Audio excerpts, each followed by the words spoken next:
अस्सलामुअलैकुम ګرانو مینوالو، امید لرم چې تاسو ټول به روغ جوړ وئ او د ژوند په موضوع کې دوستانو نوی ویډیو کې درته هر کله وایم دوستانو ډیر افسوسناکه دردناکه واقعیا مخې ته راغلي د ایکسپریس نیوز والا کیمرامین انور چا ډیر په بېدردۍ سره قتل دوستانو په کوم ځای کې قتل کړو او ولې قتل کړو دوستانو مکمل معلومات تر سره په دې ویډیو کې شریکوم زموږ ویډیو در سره تر اخره وګورئ چې د مکمل معلومات نه خبر دوستانو ویډیو کتو نو مخکې که تاسو زمونږ په دې چینل کې نوی وئ نو زمونږ د چینل مخه در سره ضرور سبسکرایب کړئ چې زمونږ کومه نوی ویډیو راځي چې هغه تاسو ته په اسانۍ سره دررسي او دې سره د ټالۍ نشانه مو چې تاسو د تازه معلومات نه زر تر زره خبرېږئ دوستانو ډیر افسوسناکه دردناکه واقعیا مخې ته راغلي د ایکسپریس نیوز والا کیمرامین انور شاه چا ډیر په بېدردۍ سره قتل کړو دوستانو دا ویل کېږي چې د پروګرام نه بعد کور ته روانو او په لارې کې چا ډیر په بېدردۍ سره قتل کړو او دا په موټر سایکل باندې روانو چې چا په د ورستو نه فایرینګ وکړو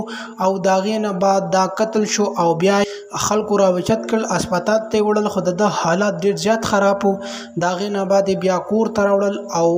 اوسه پورې فلحال دا پته نشته چې دا چا قتل کړو پولیس تفتیش کې شروع دی چې آیا د دومره ظلم او زیاتې چاو چې د اختر په دویمه ورځ باندې انور شاه قتل شو دوستانو یقینا چې ډیر غټ ظلم او زیاتې شوی دی ځکه چې د اختر په خوشحالو کې دا د ډیر غم او دغه د کورنۍ لپاره د خفګان خبره ده دوستانو امید لرم چې تاسو به زموږ د معلوماتي ویډیو ضرور خوښ شوي نور که تاسو زموږ چینل نه سبسکرایب کړئ نو زموږ چینل د سره نور ویډیوګانو لپاره ضرور سبسکرایب کړئ ډیره مننه